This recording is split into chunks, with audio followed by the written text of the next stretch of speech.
ಕರ್ನಾಟಕದಲ್ಲಿ ಇದರ ಒಂದು ಏಳಿಗೆಗೆ ನೀವೇನ್ ಮಾಡ್ತಾ ಇದ್ದೀರಾ?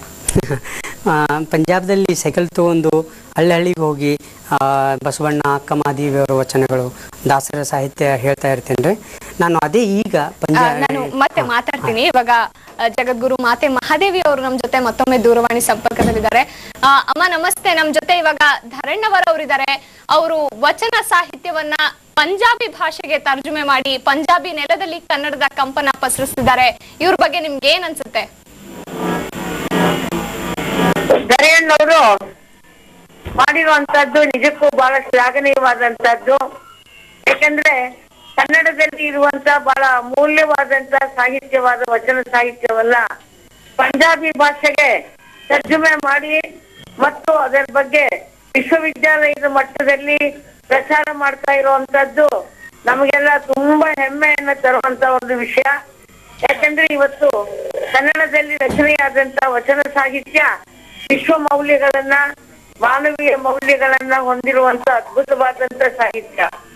ಈ ಸಾಹಿತ್ಯ ಭಾರತೀಯ ಎಲ್ಲ ಭಾಷೆಗಳಿಗೆ ಮಾತ್ರವಲ್ಲ, ವಿದೇಶಗಳಿಗೂ ಕೂಡ ಹೋಗಬೇಕಾದಂತ ಅಗತ್ಯ ಬಹಳ ಇದೆ. ಇಂಥ ಸನ್ನಿವೇಶದಲ್ಲಿ ಧರಣ್ಣವರು ಪಂಜಾಬಿ ಭಾಷೆಗೆ ವಚನಗಳನ್ನ ತರ್ಜುಮೆ ಮಾಡಿರೋದು ನಮಗೆಲ್ಲ ಎಷ್ಟು ಹೇಳಲಾರದಷ್ಟು ಸಂತೋಷವನ್ನ ಉಂಟು ಮಾಡಿದೆ. ಅವರಿಗೆ ನಾವು ಶುಭವನ್ನ ಹಾರೈಸೋಣ. ಅವರಿಂದ ಇನ್ನೂ ಹೆಚ್ಚು ಹೆಚ್ಚು ವಚನಗಳು ಪಂಜಾಬಿ ಭಾಷೆಗೆ ತರ್ಜುಮೆ ಆಗ್ಲಿ. ಯಾಕಂದ್ರೆ ಈ ಒಂದು ಪಂಜಾಬ್ನಲ್ಲಿ ಇರುವಂತಹ ಸಿಖ್ ಧರ್ಮದ ವಿಚಾರಗಳಿಗೂ ಕರ್ನಾಟಕದಲ್ಲಿ ಇರುವಂತಹ ಧರ್ಮದ ವಿಚಾರಗಳಿಗೂ ತುಂಬಾ ಸಾಮ್ಯ ಇದೆ.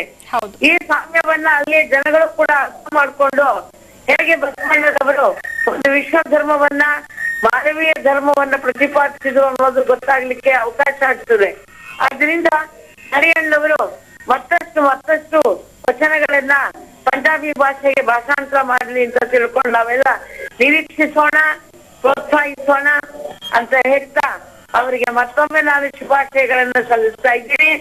ಮತ್ತು ಅವರ ಈ ಕಾರ್ಯವನ್ನ ನಿಜವಾಗ್ಲೂ ಈ ರೀತಿ ಸಾರ್ವಜನಿಕರಿಗೆ ಪ್ರಚಾರಕ್ಕೆ ತಂದಂತ ಕಸ್ತೂರಿ ಒಂದು ವಾಹಿನಿಯವರಿಗೂ ಕೂಡ ನಾನು ಧನ್ಯವಾದಗಳನ್ನ ಹೇಳಲಿಕ್ಕೆ ಇಷ್ಟಪಡ್ತಾ ಇದ್ದೇನೆ. ಧನ್ಯವಾದ ಅಮ್ಮ, ಧನ್ಯವಾದ. ನ್ಯೂಸ್ 24 ಜೊತೆ ಮಾತನಾಡಿದಕ್ಕೆ. ಏನ್ ಹೇಳ್ತೀರಾ ಧರಣ್ಣವರವ್ರೆ? ಬಹಳ ಅದ್ಭುತ. ಅವರ ಧ್ವನಿ ಕೇಳಿ ನನಗೆ ಒಂದು ಸ್ಫೂರ್ತಿ ಬಂದಿದೆ. ಬಹಳ ಅದ್ಭುತ ಕೆಲಸ ಅವರು ಮಾಡ್ತಾ ಇದ್ದಾರೆ. ಅವರ ಕೆಲಸ ಪಂಜಾಬದ ಜನರು ಬಹಳ ಹೊಗಳಿಕೆ ಮಾಡ್ಯಾರ. ಒಂದ್ಸಲ ಅವರು ಡೆಲ್ಲಿಯಲ್ಲಿ ಬಂದಾಗ ಸಿಖ್ ಧರ್ಮದ ಜನರು ಅವರಿಗೆ ಸನ್ಮಾನ ಮಾಡಿದ್ರು. ಅವಾಗ ನನಗೆ ಗೊತ್ತಾಯ್ತು ಇವರು ಎಷ್ಟು ಬೆಲೆ ಬಾಳದ ಕೆಲಸ ಮಾಡ್ತಾ ಇದ್ದಾರೆ ಅಂತ. ಅವ್ರು ಹೇಳುದು ನಿಜ ರೀ. ಸಿಖ್ ಧರ್ಮದ ಸಿದ್ಧಾಂತ ಮತ್ತು ಸೂಫಿವಾದ ಮತ್ತು ಬಸವಣ್ಣವರು ಅಕ್ಕಮಹಾದೇವರ ವಚನಗಳು ಬಹಳ ಹೋಲಿಕೆ ಇದೆ ರೀ. ಎಲ್ಲ ಒಂದೇ ರೀ. ಎಲ್ಲ ಮೌಲ್ಯಗಳು ಒಂದೇ, ಎಲ್ಲ ಧರ್ಮ ಸಾರುವಂತಹ ಮೌಲ್ಯಗಳು ಒಂದೇ ಅಂತ ನೀವು ಹೇಳ್ತಿದ್ದೀರಿ. ಈಗ ನೀವ್ ಹೇಳ್ತಾ ಇದ್ರಿ ಕರ್ನಾಟಕದಲ್ಲಿ ವಚನ ಸಾಹಿತ್ಯವನ್ನ ಮತ್ತಷ್ಟು ಬೆಳೆಸೋದಕ್ಕೆ ಎಲ್ಲರ ಮನೆ ಮನದಲ್ಲೂ ವಚನ ಸಾಹಿತ್ಯ ಬೇರೂರೋದಕ್ಕೆ ಏನ್ ಮಾಡ್ತಿದ್ದೀರಿ ನೀವು, ನಿಮ್ಮ ಕೈಲಾದಂತಹ ಸಹಾಯವನ್ನ ಅಂತ ಹೇಳ್ತಾ ಇದ್ರಿ. ನಾನು ಏನ್ ಮಾಡ್ತಾ ಇದ್ದೇನೆ, ಸೈಕಲ್ ತಗೊಂಡು ಮನೆಗೆ ಹೋಗೋದ್ರಿ. ಹೆಣ್ಮಕ್ಳು ಇರ್ತಾರೆ ಅಥವಾ ಮಕ್ಳು ಇರ್ತಾರೆ ಮತ್ತು ಹಿರಿಯರು ಇರ್ತಾರೆ ಮನೆಯಲ್ಲಿ. ಅವ್ರಿಗೆ ಹೇಳೋದ್ರಿ. ಹೆಂಗ್ ಹೇಳೋದಂದ್ರೆ ವಚನ ಓದ್ಬೇಕು. ಬೆಳಗ್ಗೆ ಕೋಳಿ ಕೂಗುವ ಮುನ್ನ ಎದ್ದು ಓದು ಅಂತಾರೆ. ಅದು ಬಹಳ ಅಮೃತವಾದ ವೇಳೆ ರೀ. ಅದಕ್ಕೊಂದು ಅರ್ಥನೂ ಇರ್ಬೇಕಲ್ವಾ ಸರ್? ಇವಾಗ ಕೋಳಿ ಕೂಗುವ ಮುನ್ನ ಎದ್ದು ಓದು ಅಂದ್ರೆ ಅದ್ರ ಹಿಂದೆ ಏನೋ ಒಂದು ರೀತಿಯಾದಂತ ಅರ್ಥ ಇರ್ಬೋದು. ಯಾತಕ್ಕಾಗಿ ಹಾಗೆ ಹೇಳ್ತಾರೆ? ಯಾಕಂದ್ರೆ ಸಿಖ್ ಧರ್ಮದಲ್ಲಿ ಆ ಒಂದು ವೇಳೆ ಇದೆ ಅಲ್ರಿ, ಅದು ದೇವರು ಪ್ರಾರ್ಥನೆ ಮಾಡುವ ವೇಳೆ ರೀ. ಅದು ಆ ವೇಳೆಯಲ್ಲಿ ನೀನೆದ್ದು ಪ್ರಾರ್ಥನೆ ಮಾಡಿದ್ರೆ ಆ ಪ್ರಾರ್ಥನೆ ಸೇರುತ್ತ ಅಂತ ಒಂದು ಸಿಖ್ ಧರ್ಮದ ಸಿದ್ಧಾಂತದಲ್ಲಿದೆ. ಅದ್ರ ಜೊತೆಗೆ ನಾನು ಸೈಕಲ್ ನಲ್ಲಿ ಹೋಗಿ ಎಲ್ಲ ಜನರಿಗೆ ಹೋಗಿ ಹೇಳ್ತೀನಿ ರೀ, ನಮ್ಮ ವಚನ ಪುಸ್ತಕಗಳು ಇರ್ತಾವಲ್ರಿ, ಯಾವ ರೀತಿಯಲ್ಲಿ ಮನೆಯಲ್ಲಿ ಇಡಬೇಕು. ಅವರು ಸಿಖ್ ಧರ್ಮದ ಜನರು ಈ ರೀತಿಯಾಗಿ ಇಡ್ತಾರೆ. ಎಲ್ಲಿ ಬೇಕಾದಲ್ಲಿ ಇಡೋದು, ಬೆಲೆ ಬುಕ್ಕಿಗೆ ಬೆಲೆ ಕೊಡ್ಬೇಕಾಗ್ತದ್ರಿ ನಾವು. ಅದು ಪವಿತ್ರ. ಸಿಖ್ ಜನರು ಈ ರೀತಿಯಾಗಿಟ್ಟು ಅದು ಪ್ಯಾಕ್ ಮಾಡ್ತಾರೆ. ಹಿಂಗಿಟ್ಟು ಓದಿದ ನಂತರ ಅದನ್ನ ಪ್ಯಾಕ್ ಮಾಡಿ ಮೇಲೆ ದರ್ಜೆಯಲ್ಲಿ ಮೇಲೆ ಇಡ್ತಾರೆ. ಆದ್ರೆ ನಾವು ವಚನ ಬುಕ್ಗಳು ಎಲ್ಲಿ ಬೇಕಾದಲ್ಲಿ ಇಟ್ಬಿಡ್ತೇವ್ರಿ ನಾವು. ತಪ್ಪದು, ಹಂಗಿಡ್ಬಾರ್ದ್ರಿ. ಅದು ಪವಿತ್ರ ಬುಕ್ಗಳು, ವಚನಗಳು. ಅದ್ರ ಸಂಬಂಧ ಅದಕ್ಕೆ ಬೆಲೆ ಕೊಡುವಂತ ನಾನು ತಿಳಿಸಿ ಹೇಳ್ತೇನೆ ರೀ ಅವರಿಗೆ. ಒಂದು ಬಟ್ಟೆಯಲ್ಲಿ ಸುತ್ತಿಟ್ಟು ಕೊಡ್ಬೇಕಾದಂತಹ ಒಂದು ಮತ್ತೆ ಇನ್ನೊಂದ್ರೆ ಮತ್ತೆ ಇನ್ನೊಂದು ಅವ್ರ ತಲೆ ಕಟ್ತಾರೆ. ತಲೆಗೆ ಹಿಂಗ್ ಕಟ್ಟಿ ವಚನ ಅದು ಸಿಖ್ ಧರ್ಮದ ಸಿದ್ಧಾಂತ ಓದುವವರಿಗೆ ವಚನ ಓದುವವರಿಗೆ ತಲೆ ಕಟ್ತಾರೆ ಅವರು. ಅದು ಆದ್ಮೇಲೆ ತಲೆ ಹಿಂಗೆ ಬಿಚ್ಚಿ ಇಡ್ತಾರೆ. ನಮ್ಮ ಕನ್ನಡದ ಜನರು ಈ ಒಂದು ಭಕ್ತಿ ವಚನದಲ್ಲಿ ತೋರಿಸದೇ ಇದ್ರೆ ಆ ವಚನ ಶರೀರದಲ್ಲಿ ಅದು ಹ್ಯಾಂಗ್ ಹೋಗೋದ್ರಿ? ವಚನದಲ್ಲಿ ಭಕ್ತಿ ಹುಟ್ಟಲ್ಲ. ವಚನದಲ್ಲಿ ಭಕ್ತಿ ಹುಟ್ಟಬೇಕಂದ್ರೆ ಅದಕ್ಕೆ ನಾವು ಬೆಲೆ ಕೊಡ್ಬೇಕಾಗ್ತದೆ ಪುಸ್ತಕಗಳಿಗೆ, ಆ ವಚನಗಳು ಹೊಂದಿದ ಪುಸ್ತಕಗಳಿಗೆ. ಅದನ್ನ ನಾ ಹೇಳ್ತೀನಿ ಜನರಿಗೆ ಹೋಗಿ. ಮತ್ತು ಯಾವ ರೀತಿಯಾಗಿ ನಾವು ವಚನವನ್ನ ಬೇರೆ ಜನರಿಗೆ ತಿಳಿಸಿ ಹೇಳ್ಬೇಕ್ರಿ. ವಚನಗಳು ಅಷ್ಟು ಸಹಜವಾಗಿ ಅರ್ಥ ಆಗಲ್ರಿ. ಸೊ ಅದನ್ನ ತಿಳಿಸಿ ಹೇಳ್ಬೇಕಾಗ್ತದೆ ಸರಳ ಭಾಷೆಯಲ್ಲಿ. ಅದು ಪಂಜಾಬದಲ್ಲಿ ಮಾಡ್ತಾ ಇದ್ದೇನ್ರಿ. ಬಟ್ ಬೆಂಗಳೂರಿನಲ್ಲಿ ಎಲ್ಲರೂ ವಚನ ಎಲ್ಲರಿಗೂ ಗೊತ್ತಿರ್ತೈತ್ರಿ. ಬಟ್ ಅವ್ರಿಗೆ ಹೇಳೋದ್ರಿ ಈ ರೀತಿಯಾಗಿ ಮಾಡೋದು, ಒಂಥರ ಬಿಡಿ ಬಿಡಿಯಾಗಿ ಅದರ ಒಂದು ತಿಳಿಯನ್ನ ಹೇಳೋದು ರೀತಿಯಲ್ಲಿ. ಈಗ ನೀವು ಬರೀ ಕನ್ನಡದ ಸಾಹಿತ್ಯವನ್ನ ಪಂಜಾಬಿಗೆ ತರ್ಜುಮೆ ಮಾಡ್ತಿರೋದಲ್ಲ, ಅದನ್ನು ಸಹ ಪಂಜಾಬಿ ಸಾಹಿತ್ಯವನ್ನ, ಪಂಜಾಬಿಯ ಕೆಲವು ಪುಸ್ತಕಗಳನ್ನ ಕನ್ನಡಕ್ಕೆ ಅನುವಾದ ಮಾಡಿದ್ದೀರಾ. ಯಾವ್ದೆಲ್ಲ ಒಂದು ಪುಸ್ತಕಗಳನ್ನ? ಸಿಖ್ ಧರ್ಮದ ಮೊದಲನೆಯ ಗುರು ಶ್ರೀ ಗುರುನಾನಕ್ ದೇವ್ಜಿ ಬರೆದ ಶ್ರೀ ಜಪ್ಜಿ ಸಾಹೇಬ್ ಅಂತಾರೆ, ಅದು ಕನ್ನಡದಲ್ಲಿ ಅನುವಾದ ಮಾಡಿದ್ರಿ. ಮತ್ತು ಸಿಖ್ ಧರ್ಮದ 10ನೆಯ ಗುರು ಶ್ರೀ ಗುರು ಗೋವಿಂದ್ ಸಿಂಗ್ ಜಿ ಅವರು ಬರೆದ ಜಫರ್ನಾಮ, ಅದು ಪತ್ರದ ಹೆಸರು. ಪತ್ರ ಬರೆದಿದ್ರು ಅವರು ಔರಂಗಜೇಬ್ಗೆ. ಔರಂಗಜೇಬ್ ಬಹಳ ಅನ್ಯಾಯ ಅತ್ಯಾಚಾರ ಅಂದ್ರೆ ಬಹಳ ಇದು ಮಾಡ್ತಿದ್ರು. ಅದ್ರ ವಿರುದ್ಧ ಪತ್ರ ಬರೆದಿದ್ರು. ಅದಕ್ಕೆಂದ್ರೆ ಜಫರ್ನಾಮ. ಆ ಜಫರ್ನಾಮನ್ನ ಕನ್ನಡದಲ್ಲಿ ಅನುವಾದ ಮಾಡಿನ್ರಿ. ನಮ್ಮ ಹುಡುಗರಿಗೆ ಪತ್ರ ಬರೆಯುವ ಅಭ್ಯಾಸ ಹೋಗ್ಬಿಟ್ಟಿದ್ದಾರೆ ಈಗ. ಆ ಪತ್ರ ಬರೆಯುವ ಅಭ್ಯಾಸ ಜನರಲ್ಲಿ ಬರ್ಬೇಕಂತ ಇದು ನಾನು ಅವ್ರಿಗೆ ಸಣ್ಣ ಮಕ್ಕಳಿಗೆ ತೋರಿಸ್ತೀನಿ ರೀ, ಯಾವ ರೀತಿಯಾಗಿ ಪತ್ರ ಬರೀಬೇಕು, ಅದು ಎಷ್ಟು ಪ್ರಭಾವಶಾಲಿಯಾಗಿ ಪತ್ರ ಇರ್ಬೋದು. ಔರಂಗಜೇಬ್ ಬರೆದದ್ದು. ಮತ್ತು ಅದು ಇದು ಇದೆ ಅಲ್ರಿ, ಗುರುನಾನಕ್ ದೇವ್ಜಿ ಅವರು ಬರೆದದ್ದು ಶ್ರೀ ಜಪ್ಜಿ ಸಾಹೇಬು. ಅದು ಸಿಖ್ ಧರ್ಮದ ಪವಿತ್ರ ಧರ್ಮ ಗ್ರಂಥ ಶ್ರೀ ಗುರು ಗ್ರಂಥ್ ಸಾಹೇಬದ ಮೊದಲನೇ ಅಧ್ಯಾಯ ರೀ ಅದು. ಅದನ್ನ ನಾನು ಕನ್ನಡದಲ್ಲಿ ಅನುವಾದ ಮಾಡೀನ್ರಿ. ಮತ್ತು ಪೂರ ಗುರು ಗ್ರಂಥ್ ಸಾಹೇಬನ್ನ ಕನ್ನಡದಲ್ಲಿ ಅನುವಾದ ಮಾಡುವ ಕೆಲಸ ನಡೆದಿದ್ದಾರೆ. ಅದು ಒಂದಾದ್ರೆ ನನ್ನ ಕನ್ನಡ ಜನರಿಗೆ ನಾನು ಕೊಡುವ ಒಂದು ಕಾಣಿಕೆ ಇದು. ಮತ್ತೆ ಯಾವುದು? ಖಂಡಿತವಾಗ್ಲು.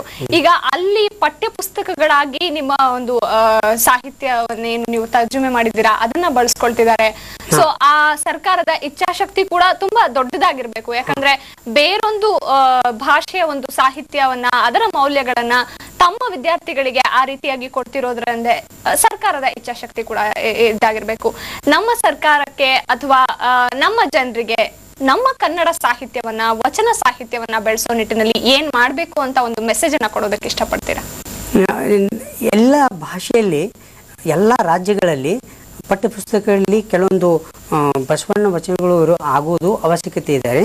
ಅದರ ಜೊತೆಗೆ ಕನ್ನಡದಲ್ಲಿ ಕನ್ನಡ ಜನರು, ಕನ್ನಡ ಮಕ್ಕಳು ಸಹ ಪಾಠ ಹೇಳುವಾಗ ಪ್ರತಿಯೊಂದು ದಿವಸ ವಚನ ಹೇಳುವ ಒಂದು ಅಭ್ಯಾಸ ಇರಬೇಕ್ರಿ.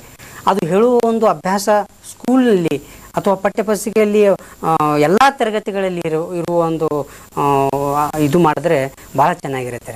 ಮಕ್ಕಳಿಂದಲೇ ವಚನಗಳು ಪ್ರಸಾರ ಆಗುವುದ್ರಿ. ಹಿರಿಯರು ಆ ವಚನಗಳನ್ನ ಅನುಭವಿಸ್ತವ್ರಿ. ಬಟ್ ಅದು ವಚನಗಳು ಮಕ್ಕಳಿಗೆ ಹೊಸದಾಗಿ ಇರುವವ್ರಿ. ಅದಕ್ಕೆ ನಾವು ಮಕ್ಕಳಲ್ಲಿ ವಚನ ಇಂಟ್ರೊಡ್ಯೂಸ್ ಮಾಡೋದು ಅವಶ್ಯಕತೆ ಇದೆ. ಸೊ ಈಗ ನಿಮ್ಮ ಪಂಜಾಬಿ ತರ್ಜುಮೆ ಆಗಿರುವಂತಹ ಕನ್ನಡ ಸಾಹಿತ್ಯವನ್ನ ಅವರು ಅಪ್ಕೊಂಡಿದ್ದಾರೆ. ಸೊ ಅಂತ ಪಂಜಾಬಿಗರಿಗೆ ಮತ್ತೆ ನೀವು ಇನ್ಯಾವುದಾದ್ರು ಕಾಣಿಕೆ ಕೊಡ್ತೀರಾ? ಇನ್ನ ನೀವು 2ನೇ ಪ್ರತಿ ಕೂಡ ಇವಾಗ ಸಿದ್ಧವಾಗ್ತಾ ಇದೆ ಅಂತ ಹೇಳಿದ್ರಿ. ಏನೇನೆಲ್ಲ ಮತ್ತೆ ಕನ್ನಡದ ಸಾಹಿತ್ಯವನ್ನ ನೀವು ತರ್ಜುಮೆ ಮಾಡ್ಬೇಕು ಅಂತ ಅನ್ಕೊಂತಿದ್ದೀರಾ? ಈಗ ನಾನು ಧಾರ್ಮಿಕ ಸಾಹಿತ್ಯವನ್ನೇ ಮಾಡ್ತಾ ಇದ್ದೇನೆ.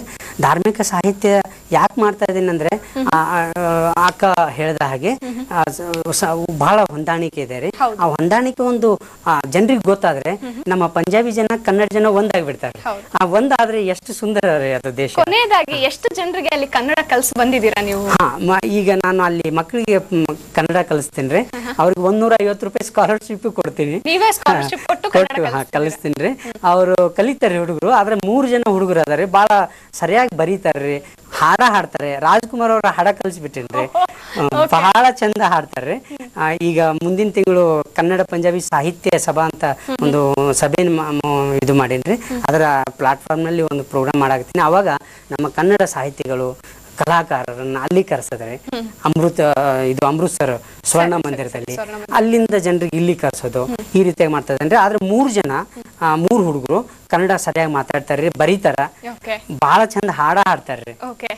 ಸೊ ಸರ್, ಇವಾಗ ಒಂದು ಅದ್ಭುತವಾದ ಕಾರ್ಯವನ್ನ ಮಾಡ್ತಾ ಇದ್ದೀರಾ. ಕನ್ನಡ ಸಾಹಿತ್ಯ, ವಚನ ಸಾಹಿತ್ಯದ ಮೌಲ್ಯಗಳು ಇದನ್ನೆಲ್ಲ ಇನ್ನೊಂದು ಭಾಷೆಯ ಜನರಿಗೆ ತುಂಬಾ ಸುಲಭವಾಗಿ ಅವರೆಲ್ಲರೂ ಒಪ್ಕೊಳ್ಳೋ ರೀತಿಯಲ್ಲಿ ಅದನ್ನ ತಲುಪಿಸ್ತಿದ್ದೀರಾ. ನೀವು ಇದುವರೆಗೆ ಮಾಡಿದಂತಹ ಕಾರ್ಯಕ್ಕೆ ನಿಮ್ಗೆ ಅಭಿನಂದನೆ ಸಲ್ಲಿಸ್ತೀನಿ. ಮತ್ತೆ ನೀವು ಮುಂದೆ ಏನೇನೆಲ್ಲ ಮಾಡ್ಬೇಕು ಅಂತ ಅನ್ಕೊಂಡಿದ್ದೀರಾ ಅದಕ್ಕೆಲ್ಲದು ಒಂದು ಯಶಸ್ಸು ಸಿಗ್ಲಿ ಅಂತ ನಾನು ಹಾರೈಸ್ತೀನಿ ನ್ಯೂಸ್ 24 ಕಡೆಯಿಂದ. ಧನ್ಯವಾದ ಸರ್. ಶರಣಾರ್ಥಿಗಳು. ಸೊ ಈಗ ಧರಣ್ಯವರ್ ಅವ್ರು ಮಾಡಿರುವಂತಹ ಒಂದು ಸಾಧನೆ ಚಿಕ್ಕ ಸಾಧನೆ ಅಲ್ಲ. ಕನ್ನಡದ ಸಾಹಿತ್ಯ ಇರ್ಬೋದು, ವಚನ ಸಾಹಿತ್ಯ ಇರ್ಬೋದು, ಇದರ ಮೌಲ್ಯ, ನಮ್ಮ ಸಂಸ್ಕೃತಿಯ ಶ್ರೀಮಂತಿಕೆ, ಇದನ್ನೆಲ್ಲ ಅವರು ಪಂಜಾಬಿ ಭಾಷೆಯಲ್ಲಿ ಸಾರ್ತಾ ಇದ್ದಾರೆ. ಪಂಜಾಬಿ ಜನ ಕೂಡ ಕನ್ನಡದ ಒಂದು ಸಾಹಿತ್ಯವನ್ನ ತಮ್ಮ ಒಂದು ನೆಲದ ಸಾಹಿತ್ಯದ ರೀತಿಯಲ್ಲೇ ಅದನ್ನ ಅಪ್ಕೊಂಡಿದ್ದಾರೆ. ನಮ್ಮ ಭಾಷೆ ಹೀಗೆ ಬೆಳೀಲಿ. ಪಂಜಾಬಿ ಜನರ ಜೊತೆಗೆ ನಾವು ಕೂಡ ನಮ್ಮ ಕನ್ನಡ ಸಾಹಿತ್ಯ, ನಮ್ಮ ವಚನ ಸಾಹಿತ್ಯವನ್ನ ಬೆಳೆಸೋ ನಿಟ್ಟಿನಲ್ಲಿ ಕಾರ್ಯಪ್ರವೃತ್ತರಾಗಬೇಕು ಅಂತ ಹೇಳ್ತಾ ಈ ಕಾರ್ಯಕ್ರಮವನ್ನ ಮುಗಿಸ್ತಾ ಇದ್ದೀನಿ. ತಾಜಾ ಸುದ್ದಿಗಾಗಿ ನೋಡ್ತಾ ಇರಿ ನ್ಯೂಸ್ 24.